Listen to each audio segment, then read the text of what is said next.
Hello everyone, I'm Liz Thomas from ICT SkillNet and I'm delighted to be joined today by Paul O'Brien from CalculaRisk. Hi Paul. Good afternoon. Hi Liz. Great to be here and thank you very much. Thanks Paul. Well, you're all very welcome to this webinar where we'll be talking about our new Cybersecurity Risk Assessment program. We're going to turn our videos off now and we'll move over to the slide desk.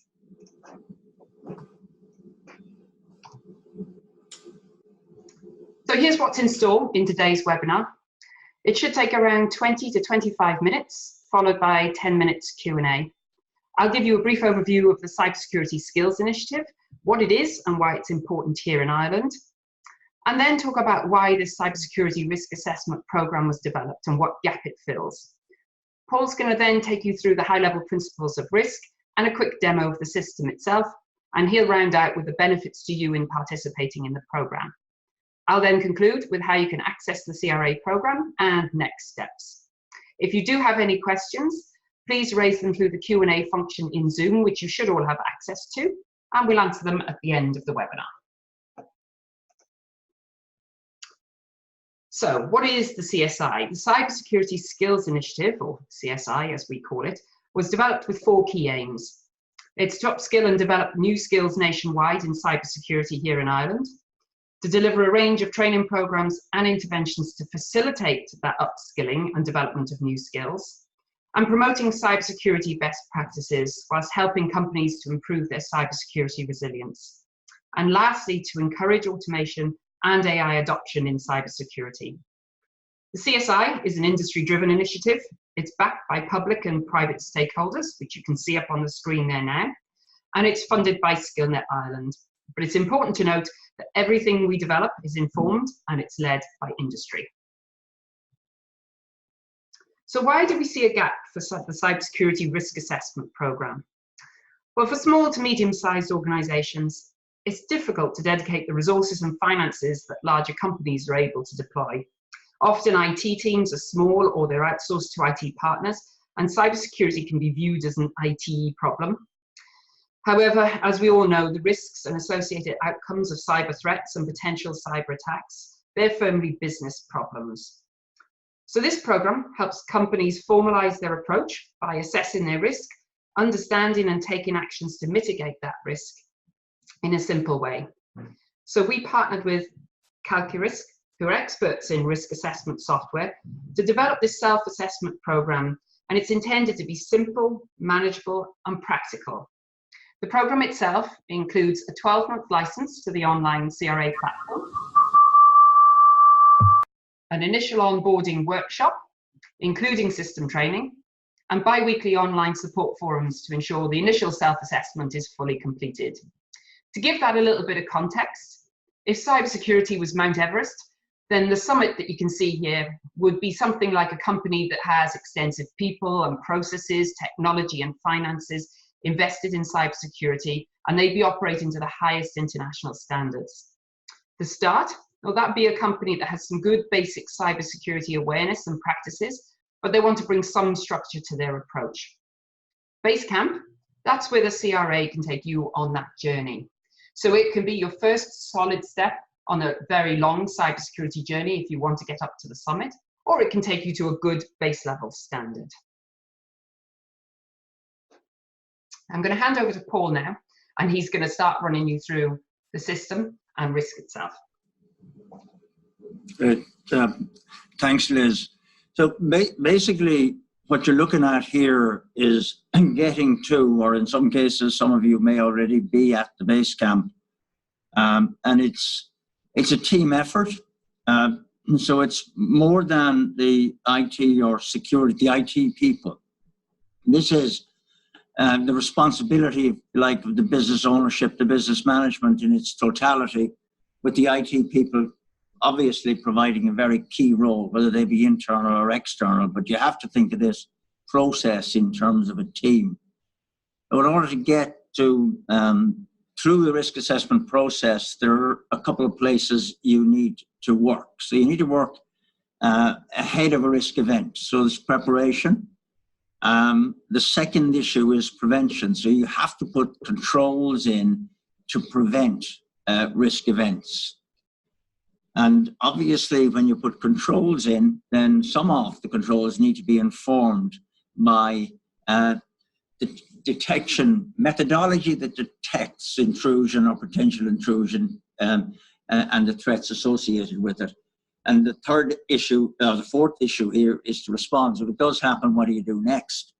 And then after that, when it has happened and you've done whatever you've decided to do to respond to it, you need to know how to recover.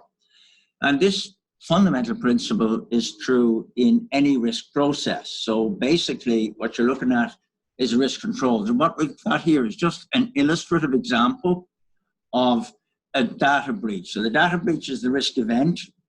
And if you look at the left-hand side, which is where the prepare stuff is, you analyze what the threats are, and then take a look at what you could do in order to address those threats.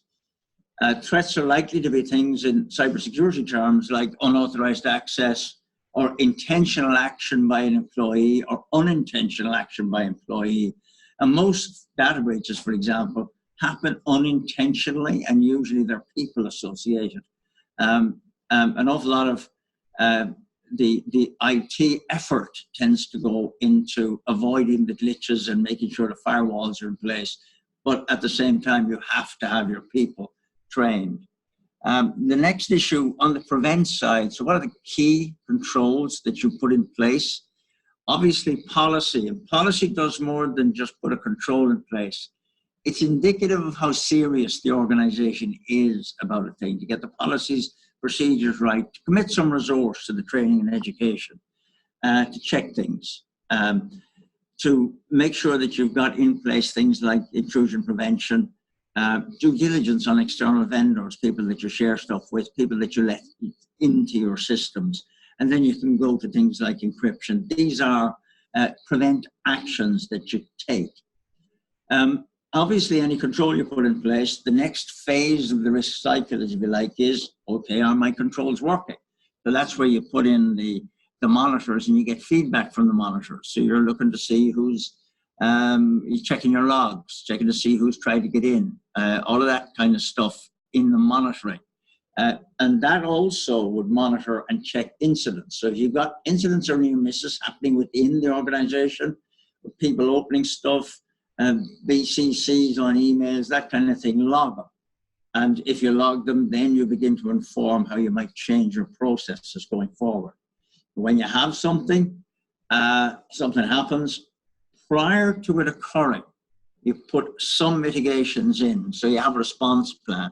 You know who's going to communicate with who. You have a notification plan. Who's going to tell the data subjects, for example, that there's been a data breach? Who's going to tell the data commissioner? Who's going to tell your providers, for example? All of that can be done prior. Ultimately, you can go also to cyber insurance, which again is one of the mitigations for this particular risk. But basically, that's the methodology that we would use in establishing the risk. So I'm now going to a demonstration of the system. And the first thing we're going to look at is a risk. So we had, when we talked to ICT, we had identified they had identified and put together with a number of experts what they felt was needed in the system. Follows the lines of an awful lot of the international standards. So again, I go back to prepare, prevent, detect, respond, and recover. They're the keys. So if I look at the preparation one here, what we then did was took their input and much of our own and agreed a combination that basically is the design of the base camp in terms of cybersecurity. Oh, if we look at the analysis, it's a series of questions. So in preparation, you're looking at these questions. You're looking for a documented policy, for example, and so on. And basically the questions are presented in the system this way. And if you answer them, and I point out the level of risk here. So the whole thing is done to quantify the level of risk. So you're looking at two things, the likelihood and the consequence. And the product of the two basically is a numeric representation of the level of risk. And so by answering yes to one particular question, it has reduced the level of risk. And if I answer to the second one, yes again, further reduces the level of risk. So the more these questions that are asked, and this would be by the team attesting that these controls are in place, the more the cybersecurity framework is being filled out. So the next thing that happens here is that when you have identified a gap, so the risk assessment is in effect a gap analysis, and when you've identified a gap, what happens is there is a platform onto which the no and don't know answers are put, and you can simply select one of them, the one you want to fix, and assign it as a task. So you've got the risk assessment gap analysis, then informs a task, and the system will manage the tasks. If you've got multiple users in it, the task can be sent to whoever the task owners are. So if you have 5 users, you may choose to send a task to one of these, and that can be either internal or external. There's no limit to where you send it. It's a simple email. And whoever gets the email to complete the task completes it, and you close the task. Having raised it, you're the one that closes the task. Now, if I go back to the risk, having closed the task, what I'm going to look at now is what's some of the reporting. So this is basically the whole view risk report.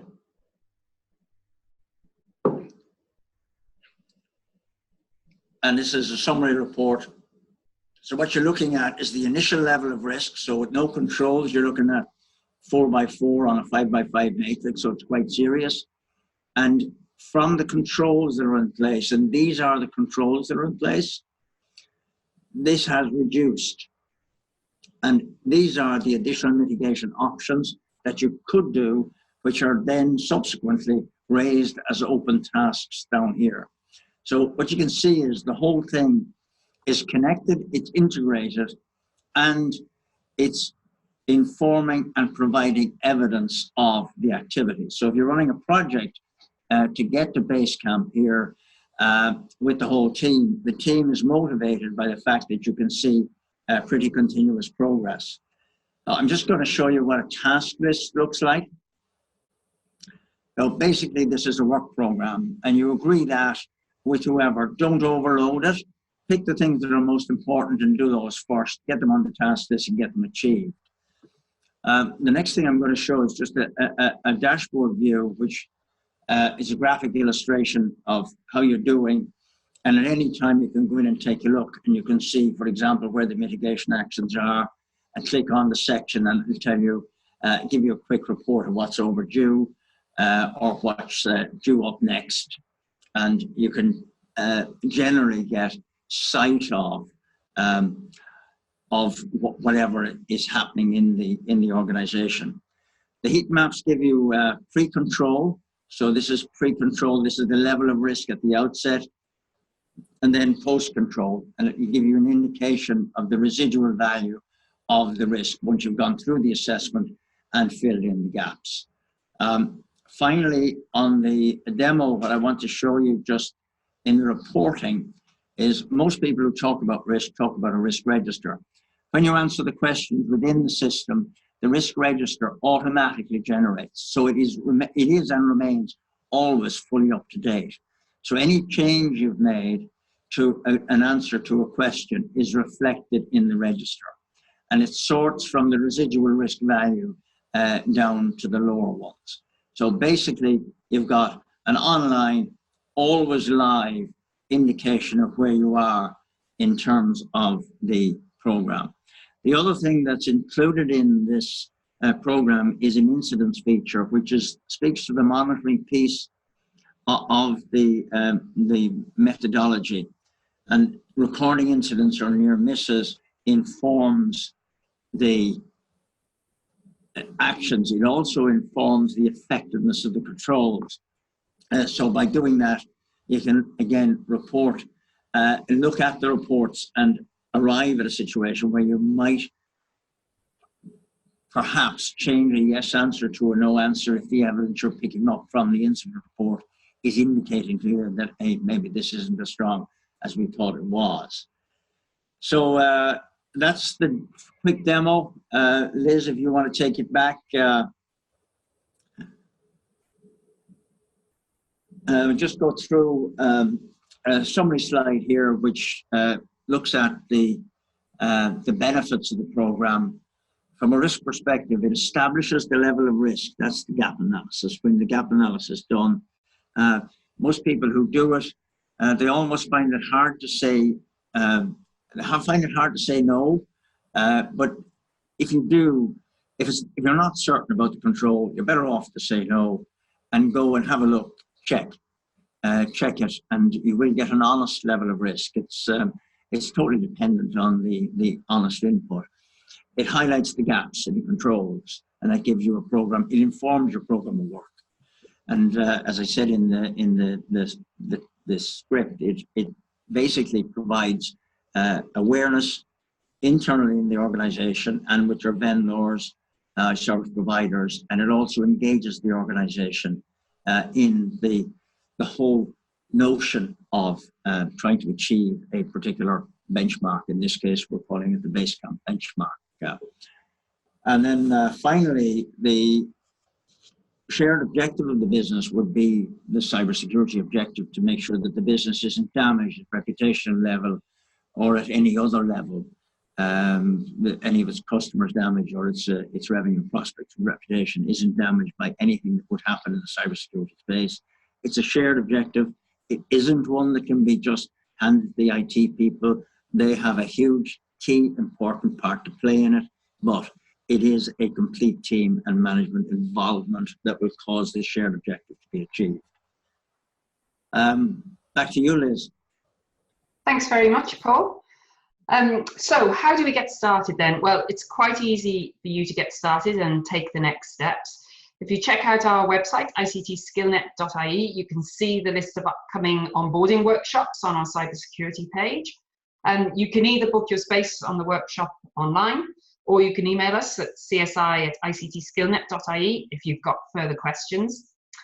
Once your booking's confirmed, we'll issue you with login credentials to the online platform that Paul's just demoed, so you can take a look around, and then we'll invite you to the initial onboarding workshop. The workshop itself runs you through the system in much more detail, and then you'll get started there and then in assessing risk for your company actually in the system.